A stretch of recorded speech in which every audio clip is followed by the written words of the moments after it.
Texans pay the 5th highest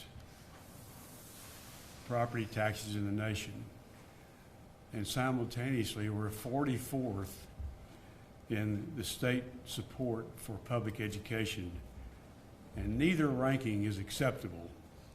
We believe a property tax relief plan should simultaneously address both of these shortcomings by providing permanent property tax relief to all Texans, homeowners and rental households alike, and providing a permanent solid foundation for our public schools. This morning we are announcing the introduction of House Bill 62 and HJR 14. Our proposal delivers more property tax relief than any other House or Senate proposal pending, $20.9 billion. And it does it for all Texas households while permanently increasing funding for our public school system, including very substantial teacher pay raises. First, our plan increases the basic allotment for public education by $1,000, which is enough to cover the inflation over the last 10 years in which our public independent school districts have not received an increase in funding, and it indexes the basic allotment to inflation so that in each biennium to come, the basic allotment will automatically increase with the cost of operating. It also results by virtue of the operation of the basic allotment as it currently exists in law. It results in a permanent increase in teacher salaries of $4,300 a year. Not a temporary one-time proposal for a certain amount for one type of school district and more for another type of school district, a proposal which in any event expires. This does not expire. It becomes a permanent part of our education law. Second, it provides a homestead exemption for homeowners of the higher of $100,000, not just $100,000 as other proposals include, but the higher of $100,000 or 25% of the home's appraised value, up to a cap of $200,000. This prevents the $100,000 exemption from evaporating rapidly due to the increase in home values. And third, and unlike any other proposal, our proposal provides tax relief to the 38% of Texas households, that's 3.8 million Texas households who rent their homes and who pay their property taxes through their rent. It returns to them a cash rebate of up to 10% of the rent that they're paying and have paid in the previous tax year. And it's capped by a program maximum of $3.8 billion. We also include a 6-cent compression reduction of the school maintenance and operation taxes. And we have a constitutional amendment that parallels this proposal and makes it possible. I would just say that our effort is one that recognizes that you can't talk about property taxes without talking about public education. You can't talk about property tax reductions without talking about every Texan, not only homeowners, but also the 3.8 million householders who rent their homes. Now I'll turn the podium over to Representative Ana Maria Ramos. Christina Morales. Thank you again for being here today. My name is Christina Morales. I represent Texas House District 145 in Houston, Texas. I'm also the vice chair of the Mexican American Legislative Caucus. First of all, I want to take a moment to express my gratitude to the visionary behind this measure, Representative John Bryant. His dedication and tireless efforts have been instrumental in shaping this proposal that puts the people of Texas first. I also want to acknowledge that I'm proud to be a joint author of this bill, HB 62, and it is an honor to stand alongside Representative Bryant, Representative Ramos, Representative Goodwin, and Representative Howard. And all my colleagues who want to be a part of this, to work towards a common goal of delivering tangible benefits to Texans across our state. We find ourselves in a fortunate position with a record surplus, and it is our duty to use this opportunity to provide relief to Texans burdened by property taxes. But let me be clear, our focus is on the people and families, not the corporations. We believe in giving money directly to those who need it the most. To achieve this, we propose raising the homestead exemption to between $100,000 and $200,000 and providing relief to renters. We cannot ignore the fact that renters have been left out of this conversation from the very beginning, and that is why we have been tirelessly fighting to include them. Renters deserve to receive their fair share of tax relief, especially as rents have skyrocketed in the past few years. By implementing an up to 10% rebate for renters, we will not only alleviate their financial burden, but also bring stability to housing for children and support some of the most vulnerable members of our community. 38% of Texas households are renters. That number could be higher in the district I represent. So this is a step towards a more equitable society. However, our commitment does not end with property tax relief alone. We recognize that our greatest resource lies within our children, and therefore we must invest in education. A survey conducted in East End community, which is part of the district that I represent, they went to parks in the district and asked folks, what is the most important issue to you? And the number one issue was education. It is a sentiment that we wholeheartedly embrace. Our plan goes beyond providing immediate relief. It puts money back into education. We propose a permanent increase in the student allotment and an automatic adjustment for inflation. This will result in a $4,300 permanent pay increase for all teachers. We must prioritize supporting our teachers and our schools, leaving behind partisan politics. Let us ensure that the allotment increases enough to perpetually keep up with inflation, safeguarding the future of our education system. And finally, I want to address the elephant in the room. It is no secret that Republicans in Texas have long been associated with tax cuts and advocating for financial relief for hardworking individuals. Yet, despite having more than 6 months to devise a measure, they have failed to come together and deliver a comprehensive plan. It is disheartening to witness the lack of unity and cooperation among Republican lawmakers at a time when Texans are looking for decisive action. The internal divisions within their own party have hindered progress. We cannot afford to waste any more time. Every special session costs taxpayers money. In the light of this impasse, I urge my Republican colleagues to consider our plan, a plan that provides the most significant tax relief to all Texans, not just some.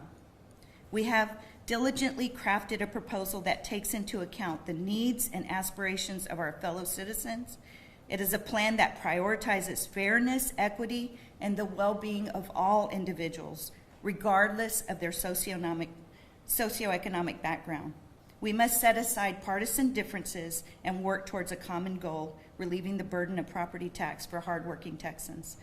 This is not a time for political games or personal agendas. It is a time for leadership and collaboration. Let us remember that it is our duty as public servants to serve the best interests of our constituents and create an environment of financial stability and prosperity for all. It is only by working together that we can achieve this meaningful and lasting change that fellow Texans deserve. I implore my Republican colleagues to seize this opportunity, consider our plan, and put aside partisan politics for the greater good. Let us unite, rise above our differences, and work towards a solution that will bring significant tax relief to every Texan. Thank you. Thank you. Thank you, everyone. Buenos dias. I'm Ana Maria Ramos, State Representative, House District 102, which is North Dallas, Richardson, and Garland. And I want to thank my colleagues for being here this morning, and especially to Representative Bryant, who is amazing. And this bill that we're introducing today is the right bill at the right time. The reason the Republicans cannot agree, the reason the Lieutenant Governor, the reason that the Governor, and the reason that the Speaker of the House cannot agree on how to give you your money back is because they understand that their plans are not good enough. Well, I'm here to tell our leadership, we have the plan. This is what you've been waiting for. This is why you haven't been able to make the decision the past 6 months and even in these special sessions, because you were looking for something good, and we have what you're looking for. My colleagues have talked about the different benefits that are included in this plan. But this plan has one focus, which is the focus of the future of Texas and Texan families. When we look at this plan, something that you've not heard the other individuals talk about in their proposals is how we're going to help renters, how we're going to really encourage education and invest in education for the future, for the long term. This is the plan that does that. And when we look at the very important conversation, in addition to homestead exemptions, as property owners, we all want, we all need, and with the rising values, this is something very important to all of us. But when we look at our renting population, when we look at the future of Texas, when we look at the education, over 5 million students in our public schools, what we find a lot in our communities, my community has 40% renting households, and we have individuals that vary their different districts. But when you look at that, what you hear over and over from teachers, from educators, is that children move around a lot. The more transients you have, the more that the children move in different locations because parents are trying to fight this increasing housing costs. They're moving around different parts of the community. With this plan, this is telling you, Texas family, you know what? Stay in your community. Stay in your neighborhood. Stay in your school. Let your children know their teachers until they finish elementary, middle school, and high school. This is about stability for Texas families. You have not heard that in any other proposal because that's not what their plans are about. Their plans are about the investors who bought a third of the Texas properties in the past 2 years. We are talking about Texas families, not private special interests, but about you. So if you are a renter in Texas, if you are a homeowner in Texas, if you are an educator or somebody who cares about public school education for the future in Texas, this is our plan. This is your plan. And I encourage you to call your Republican representatives and say, look at the Democratic plan. This is viable. This is for me. This is for my family. And this is for the betterment of Texas. So please, I encourage all of you to take a look at what we have to offer. This is the plan that the Lieutenant Governor and the Speaker of the House has been waiting for. It's time that we take action. It's time that we give our families what they deserve, and it's in time that we invest in our public schools the way it should be done. Thank you very much, and I'll briefly say it in Spanish. Buenos días, soy Ana María, not all of it, soy Ana María Ramos. Este plan que estamos proponiendo hoy, esta propuesta de ley, es para nuestra comunidad, las familias de Texas. Sabemos que en los planes de impuestos que tiene el gobernador para la comunidad, para nuestra gente en Texas, es sobre los impuestos para los propietarios, pero no necesariamente hemos hablado de los inquilinos, que en Texas sabemos que 40% de nuestra comunidad rentan sus propiedades, ¿verdad? Digamos, casas, apartamentos. Este plan, además de ayudar en el futuro de Texas, nuestra educación para nuestros niños y maestras, también ayuda a los inquilinos en el estado de Texas con un crédito para las familias que se mantienen en su hogar por arriba de un año. Eso ayuda a nuestros niños, nuestros hijos que van a nuestras escuelas públicas, quedarse para no tener que mudarse tanto en nuestra comunidad. La estabilidad de nuestras familias en nuestros hogares es muy importante para el futuro de Texas. Y esta propuesta de ley es una inversión para ustedes, para sus familias, para sus hijos y el futuro de Texas. Les pedimos que apoyen nuestra propuesta de ley, que les hablen a sus legisladores republicanos y que les pidan que por favor investiguen más esta propuesta de ley, porque esta propuesta de ley nos ayuda a todos tejanos, no solamente una sección de los intereses especiales, pero para todas las familias de Texas. Muchas gracias.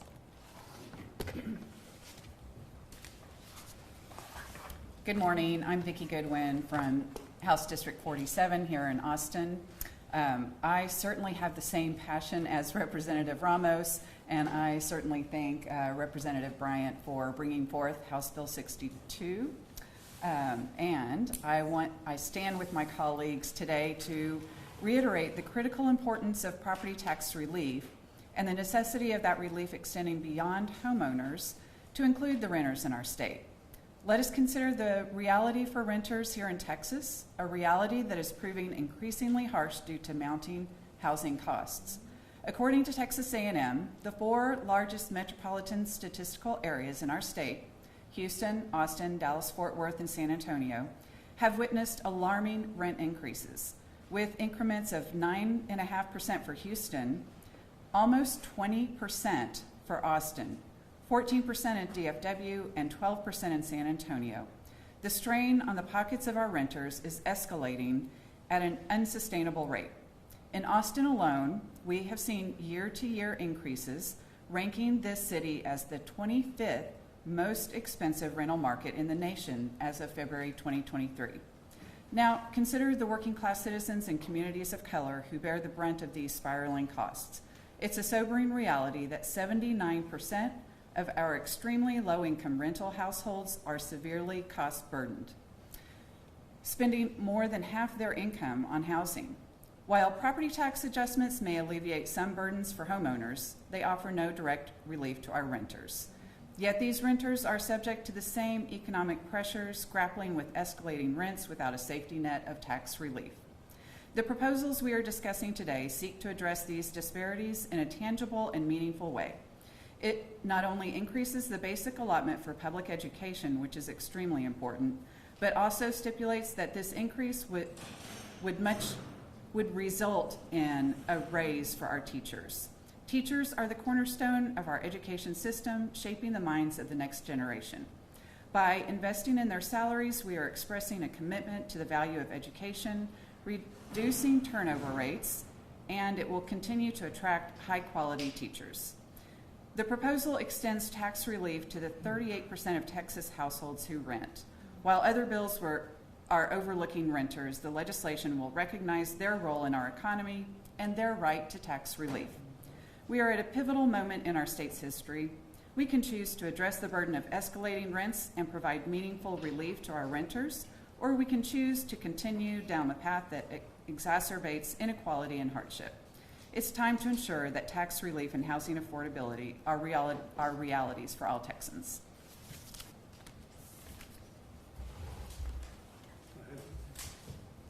Thank you, everybody, for being here this morning. My name is Mihaela Plisa, and I represent House District 70 in Southwest Collin County. As you have heard today from my amazing Democratic colleagues that have been working on putting this plan before the House, Texas Republicans have had all year to pass historic property tax relief, boost public education funding, and give our school teachers a long overdue raise. But they have failed on each of those opportunities. Instead, we've legislated drag shows, we've banned books, we've told universities who they can and who they can't hire, we've restricted local control, we've inserted government into our private finances, we've wasted over 140 days attacking Texans instead of investing in them. All session long, House Democrats have fought for the people. We voted for property tax reform 3 times. We have blocked school vouchers. We have tried to slash recapture. And we have proposed germane amendments to provide teacher pay raises. At every step of the way, we have faced Republican backlash. The Republicans have squandered half a year politicking while holding billions of tax relief dollars hostage. The reason why we have $30 billion in surplus is because Texans paid a record amount of sales tax. The state collected $30 billion more than it put back into our communities. That's $30 billion that never made it back into our schools.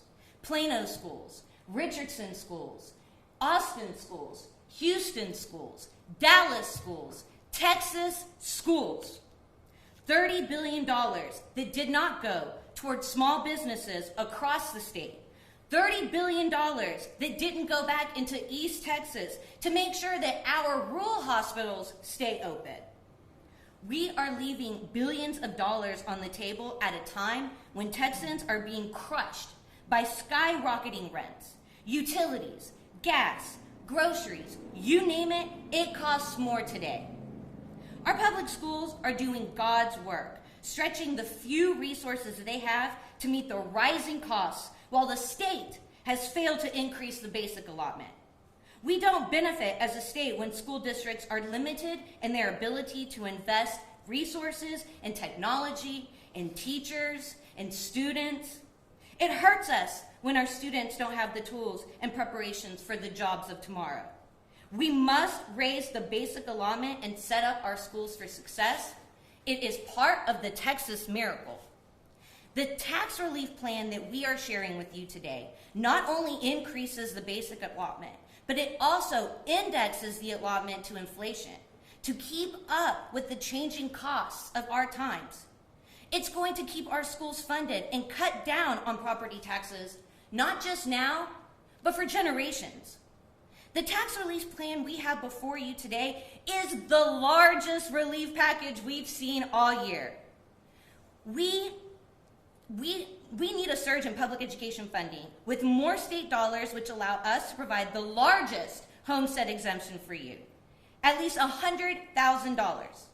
Our plan is the only one that includes rent relief for 40% of Texans who rent their homes, providing a 10% rebate annually.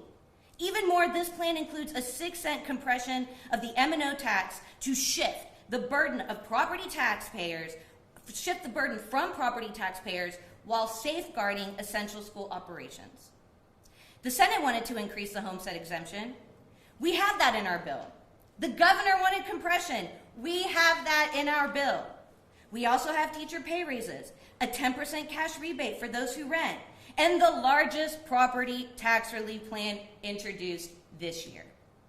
Look, at the end of the day, if we're allowed the opportunity to actually debate, if members will vote their district based on the content of the bill and not a primary scorecard, I know we can get this bill to the governor and finally send meaningful relief to the people of Texas. We have a surplus larger than some entire state economies, and that's because for years, the Republicans have been slashing funding for our communities. They swindled our schools, streets, police, fire, hospitals, healthcare, roads, nurses, teachers, seniors, foster care kids. I could stand here for hours and tell you the way they have shortchanged you. I don't choose to do that. Instead, I'm standing here with my House Democratic colleagues and proposing solutions and real ideas. We're showing Texans that Democrats are leading on the issues. Our proposals put money back into our communities, back into your wallet. We have the solutions. Let's get to work. Thank you, and thanks everyone. Representative Howard, did you want to say anything? We'll be glad to take your questions. Representative Bryant, has the Democratic caucus introduced these proposals or had conversations with, say, Speaker Phelan or Chairman Meyer to bring the rest of the We intend to do body that. aboard? We intend to do that immediately. I guess the question is, many of you have voted for the property tax relief proposals that the House has tried to pass twice at this point. Why not introduce this set of proposals during the first special session or even the regular session? Why doing it now, and what do you think this time? Well, when you see no one leading in this direction, I'm not a member of the Ways and Means Committee, and I don't think any of us here are. You realize there's not going to be any leadership, so you step up and draft a bill, and we've done that. A complete bill, one that accounts for all of the budget items within the bill, and it balances out, and it turns out to be a greater tax cut and greater tax relief for renters, the only tax relief for renters that's really ever been proposed, certainly ever been proposed in this by regular or any of these special sessions. And in terms of that 10% rebate for the renters, would it be then required for landlords? Is it coming from the landlords giving back that money, or how? No, the mechanism in the bill provides that if you have rented for 12 months of the previous tax year, the landlord submits a certificate of rent paid. This is a system used in other states, and the certificate of rent paid is what the controller will use to calculate up to 10% of that for a cash rebate to be sent to you. $1,000 increase in the basic allotment. I think we heard that from some Democrats a few months ago in a press conference here in this very room. All year long, that's been held hostage for school choice, right? So what's changed that would make Republicans more willing to buy this? It's part of a good property tax relief plan for both homeowners and renters. It's a part of a comprehensive proposal. I can't account for what their strategic thinking might be for their own objectives, but if your objective is to deal with the inextricable issues of property taxes and public education, we deal with that. You can't deal with one without dealing with the other. You can't act in the wrong way with the one without injuring the other. So we have a comprehensive proposal which recognizes that these are inextricable topics. Do you think that your 25% homestead exemption would help sell that to House colleagues who've been skeptical of the Senate's homestead exemption is going away with rising property values? Yes, and remember ours, well, you said 25%. It's $100,000 with a 25% ceiling. So it does go as high as 25% of the value of the home. And I think that's a very big selling point with our Republican colleagues. Really, the best thing for them and for us is to come out with a property tax reduction bill that causes a homeowner to actually notice the reduction and to be able to rely on that reduction. And that's what we're attempting to do here. And last week, we saw the Senate put 2-year teacher bonuses on the plan, that your student BEA-based allotment would be permanent. And that perhaps it could be a selling point with those who are amenable to a teacher pay raise. Certainly with those that are committed to public education, it's a big selling point. I mean, we're dealing with it holistically. This is sticking a little kicker in there for teachers, and having a differential between the size of the school districts is unrealistic. We would have a situation where in Highland Park in Dallas, they're getting a $6,000 pay raise, and in Dallas, right across the borderline, they're going to be getting a $2,000 pay raise, and that's untenable, as is the idea that it expires at the end of the biennium. So you've got plenty of fig leaves in here for all wings of the Capitol. Well, I hope we don't have fig leaves here. I hope this is the real thing. What do you think about certain proposals by Republicans to eventually eliminate property taxes altogether? I'd like to hear their proposal for replacing the revenue. Certainly, it's been a longstanding problem in our state that we have no other source of revenue to provide funding for public schools. And if they have another alternative, fine. I would rather hear them talking about what they're going to do to make the schools better before they start talking about how they're going to take away the way we pay for schools.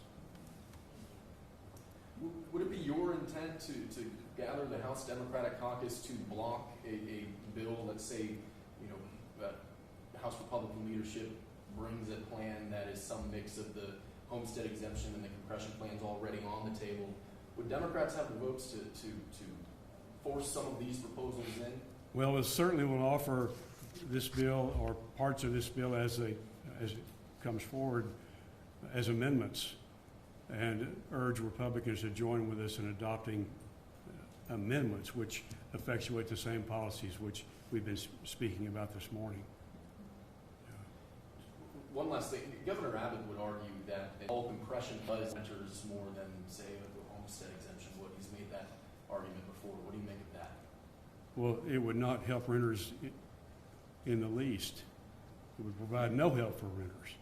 It would provide a lot of help for the landlords, but they're not going to pass any savings along to renters. So it provides no help to renters. It provides precious little help to homeowners. It really is focused on commercial property owners. Our objective here, and the objective everyone has been speaking about from both parties, is homeowners. And when we say that we should be talking about households, whether you rent or whether you are a homeowner, everybody is paying sales taxes. I'd point out to you that the 3.8 million members of these households that rent pay sales taxes like everybody else and have made their proportionate contribution to this surplus, just like homeowners. And it's really quite astonishing that we've gone this far in this discussion with legislation that would leave out 38% of all of our households. So, And when did you come up with this idea? when? Yeah, when? I mean, sort of what prompted you to put together a holistic package like this? Well, we began 2 weeks ago, realizing there's going to be another special session. And that's when we made our first request to the Legislative Council to draft the outline of our proposal. I guess we began devising the concept shortly before that. Yeah. So you're just hoping to sort of make people think about more options, essentially? Well, we'd like to enact. You don't have the numbers, of course. This You're has. hoping the power of ideas. You know, obviously, we have 64 Democratic votes. We can't pass a bill through the House all alone. But I think these proposals have broad appeal. I think there are members of the Republican caucus who would vote for relief for renters. I think there are members of the Republican caucus who would endorse a homestead exemption that rises as high as 25% of the value of the home. And I think there's some who would also support us with regard to public education. You cannot take the foundation for financing public education away without having to pay for the consequences later. So, anyone else? Anyone here want to say anything? Any of our participants? Go ahead. Okay. I'm appreciative of Representative Bryant putting this together, and I just found out about this last night. I don't know all the details yet about all the numbers, but I can tell you it's the best thing I've seen so far. You know, it definitely takes into account renters, which, as you've heard from everyone here, have not been a part of any of the proposals up to this point in time. It also talks about funding our schools. And we have been holding our school funding hostage throughout this entire session, when everybody knows that that was like a number one priority for people when we came into this session. Everybody, Republicans, Democrats, everyone talking about how we needed to address the school funding issue. We needed to address our teacher recruitment and retention and salaries. That was everybody was talking about that, and yet we left the session without having done anything with that. The thing I also want to mention is that, and I think a question was asked and responded to by Representative Bryant about sustainability. I was here starting in 2006 in the third special session when we compressed property taxes from $1.50 to $1. That cost the state $14 billion. That's in dollars of that period of time. It would be over $20 billion now, what we did then. We did not have enough funding to replace those dollars. We relied on three things. We relied on increasing the cigarette tax. We relied on increasing used car sales tax, and we relied on the new franchise tax that everybody seemed to hate, but we did it anyway. It brought in, I believe, a total of about $8 billion toward that $14 billion. We relied on surplus, a growing economy, to cover the rest. Then lo and behold, next couple of years, we went into the big recession. And what did the state do? Cut funding to schools by $5.4 billion, I believe it was. The issue of buying down the property taxes to zero, M&O property taxes to zero, is unrealistic. We're talking about what the comptroller has projected that it was going to cost about $60 billion over the next 2 years once the property relief plans are put into place. $60 billion. Where are we going to get $60 billion? This is unrealistic, it's unsustainable, and it again holds our schools hostage to what the state decides to do instead of their local communities. Obviously, tax relief is something we're all interested in. This proposal provides many options for that, and as I said, includes renters for the first time. We need to make sure that we are addressing the funding of our schools at the same time. We had legislation about raising the basic allotment during the regular session, tying it to inflation. None of those bills got a hearing. It did not happen. The fact is that because of what we passed in 2019 in HB 3, any basic allotment increase, 30% of that increase has to go to salaries. And 75% of that 30% has to go to teachers, counselors, nurses, and librarians. The other goes to the rest of the support staff, which makes the schools run. All of those people need increased funding, increased salaries. The raising of the basic allotment is the way to do that. Tying it to inflation ensures that it continues as our economy grows, which we hope it will continue to do.